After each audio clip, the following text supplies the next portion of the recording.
folks. We're here on the Volvon Trail in Morgan Territory Regional Park. And we're going to go out the Volvon Trail and look at one of the largest collections of bedrock mortars in California, the capital city of the Volvon tribe, a Bay Miwok, in the Bay Miwok family. So, see you there.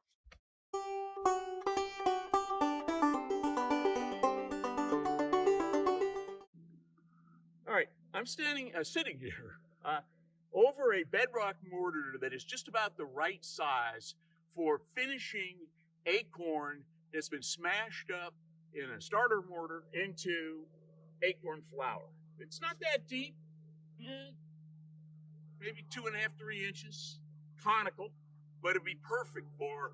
Now, I'm not sitting ergonomically the correct place because we want to show you the mortar, but you have to remember that if acorns were pounded, and it would be a situation where the woman was using gravity to aid her to pound.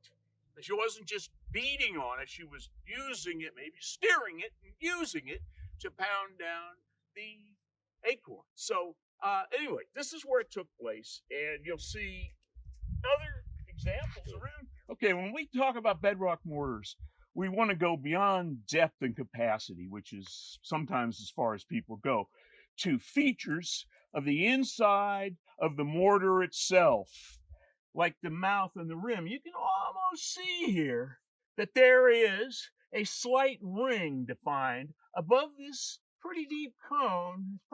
We don't know that much about the acorn production. It could have been hard seeds that were milled in a rotary motion, because there is a kind of smooth machined quality to the interior. So there we have talked about the interior and the mouth or the lip.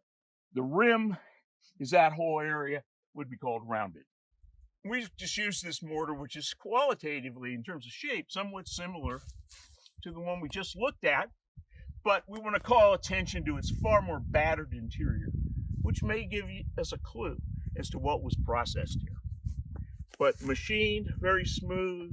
Some are incredibly smooth versus battered. I'm standing here at what we call the ring, and you'll notice it's here. There's a very interesting mortar in a basin we will see. We believe that at least some of these rocks, perhaps the majority of them, were moved into place here, either from the hill back there. Yeah, that's the most likely spot.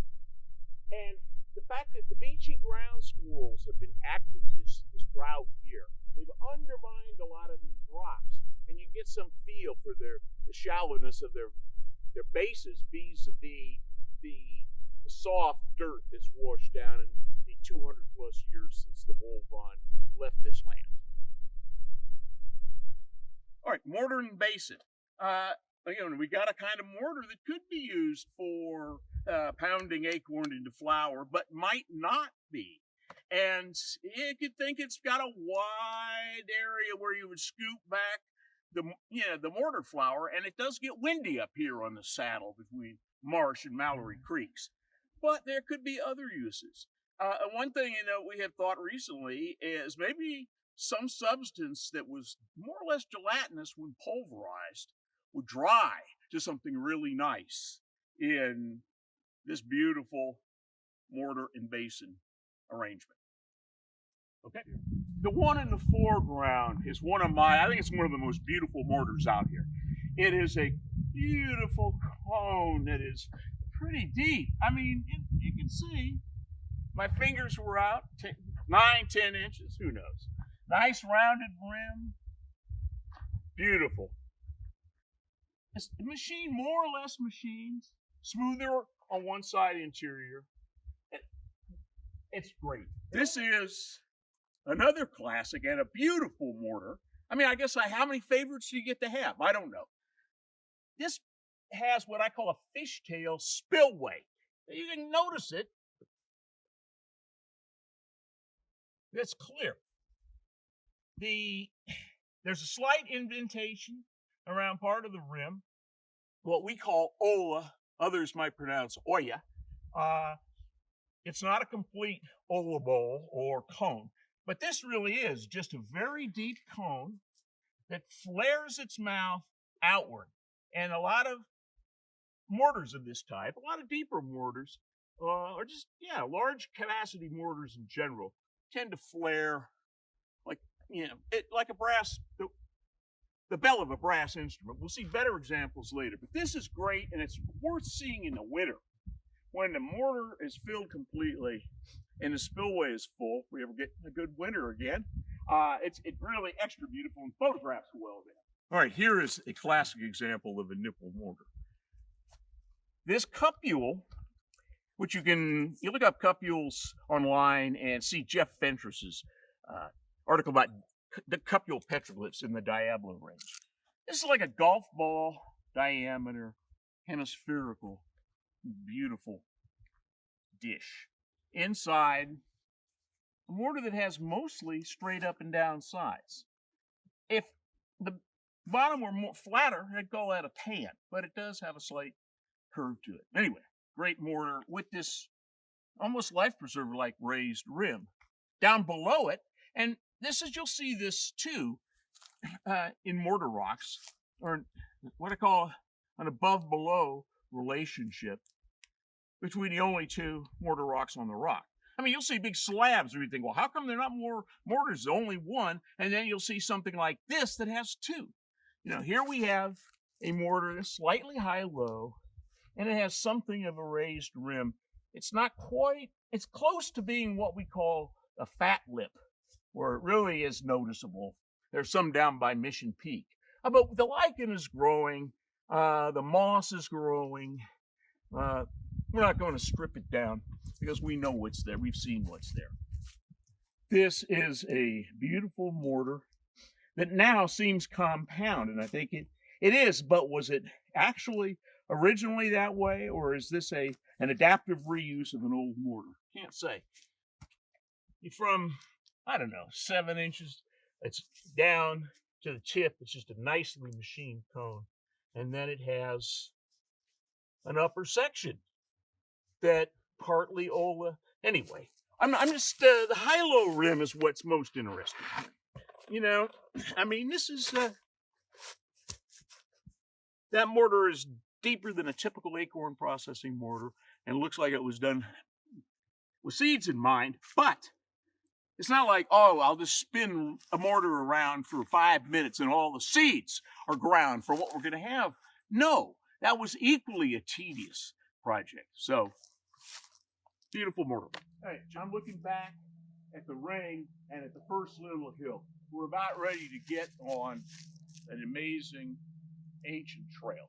But first, we're going to stop and look at a beautiful example of the Ola bowl or pan. The difference being what you think about the curvature of the bottom. But this is one of the most beautifully defined Olas you're going to see in stone. Did they use the Olas to do some kind of cooking or perhaps preparing some substance that needed to be heated, but that wasn't going to be heated in large quantities? We don't know. We know so little about how the Volvon used their mortars and what they used them for. It's a shame there were no ethnographers with Amador, or whoever was ran the final roundup. Anyway, the Ola, I'll call it a bowl, but if you want to call it a pan, there are pans. We won't see them this trip, I don't think. But, hi, okay, back again. We're on the downslope here. Here's the fence leading into, or blocking access to visitors into the main part of the village. Is Contra Costa Water District. I want to show you what is a very good example of a funnel mortar, where if you look at it, okay, it has the lower section is a lot wider than we're used to thinking, but you see that there is an inner cone, kind of demarcated here where it's done with kind of straight sides, and then up here you have gentler slope on an upper cone and ending in rounded rims. We call this kind of internal shape a funnel mortar or a compound. Right, we're looking here at what we now call the recipe rock. Originally, we thought, well, and we still, you never can really tell, but that we noticed that there were these work areas here, arrangements here, paired mortars, closely paired. So we you don't really know how it was used, but it was suggested to us that this rock was used as like a mnemonic device for recipes. You wanted to make something, you filled this, and that. It was like, because each one of these mortars is distinct in terms of its capacity. So they could function as measuring devices, measuring cups, if you will. That's why we now call it the recipe rock. We're here at another bluish, this is maybe a little more purple tinted mortar. And it also is in sort of a crescent basin. There are two in a small anvil, but these mortars are surrounded by cupules. There are three here. There is 1, 2, there are 3 here. I'm sure there are more that I'm not just finding. Again, the tint, I don't know, but this is an unusual appearing mortar rock. I'm standing here surrounded by bedrock mortars, just to show you how they're distributed here on the knoll. 1, 2, 3, 4 rocks. There are 2 on this one. There's a sort of a basement there. This mortar has a beautiful flaring mouth. This is what you'll see here on the knoll. They're just mortars after mortars after mortars. And I'm going to go down now and walk around the base.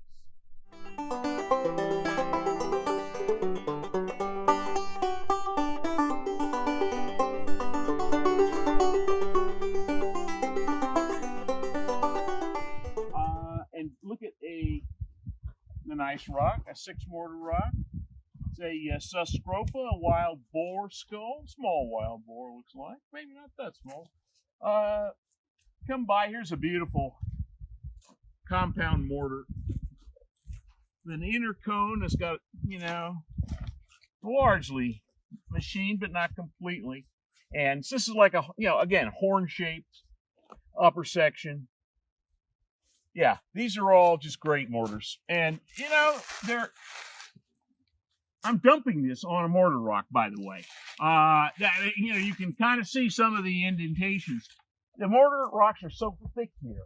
It really, after a while, your mind just blanks out because there are just more than you can truly deal with. Anyway, a little bit of daylighting. You can see where these, the mortars here are on this nice slab, but anything at grade level is being buried. So I'm going to walk over, I'm going to pass, again, a bunch of nice looking mortars. It's hard to go by these without doing daylighting, at least a little bit. You just look around. You see, this is like another nipple mortar here. This is more, doesn't have the straight sides. It's a little bit different than the archetypal. And here, these, blow my horn there, in the bedrock mortar study I wrote for Volvon, and I said these were shaped kind of like old Victrola horns. A narrow, shallow cone down in the depth of the capacious larger cone. A wide mouth, shallow-sided. Heck, that thing almost folds out immediately. So, you see down here, we just keep on going. I mean, mortar rock after mortar rock. Now, there's one there, one on this rock. 2, 7, 8 on this rock. There's a couple here. These are nice. These paired mortars. That's what it suggests that these mortars were involved in processing the same food stuff. And it's conceivable that this was used for acorn. It could also have been used for the nut that comes out of bay trees, the so-called pepper nut. There's a lot we don't know, and the science is going to require scraping off some of that rock matrix and going after it with the tools that they use for genetic engineering, antigen-based methods that can detect can detect types of oak and other vegetable residues with the proper antigen. So, okay, two mortars paired together. Funnel-shaped mortar here, but this it's almost just a cone-shaped mortar, but it's also partly funnel. But I wanted you to see the flat rim. Now, it's partly rounded. You'll see that in many mortars. They will have the rim might be rounded or flaring on one side, or flat. But we haven't seen a lot of flat rims. But you see what a flat rim is. It's a straight drop off. There's none of the rounding or more pronounced up here. Okay, we're down here by Mallory Creek in a beautiful little spot that has some major bedrock mortar rocks that we'll take a look at later. But here we are where Joel's pestle was discovered in association with these two mortars. This one here, broken out. Now, it almost feels like it was broken out deliberately. Don't know. Here we have a relatively shallow mortar. I'll tell you, this damn thing is heavy. And if you were, even if gravity was pulling it down, you had to be really strong to handle it. So it had something to do with working over here. We don't know, but it is a great pestle, and this is a beautiful pair of mortars. All right, this is a beautiful workstation that features deep bullet-shaped mortars. They go down. This one goes down pretty darn far. 1, 2, 3, 4, 5, 6, 7 deep bullet-shaped mortars, pretty much with machined interiors, rounded rims, and cupule anvils. It's a beautiful rock. There is another mortar here on a single rock. It's tipped, one up there. This is a pretty dense concentration of mortars, some in the background behind the camera. But these are beautiful examples of bullet-shaped mortars with rounded rims. This Volvon village is incredibly well situated, right on a sunny shelf next to a perennial creek that's even running now, in the depths of the ground. So this is it, the end of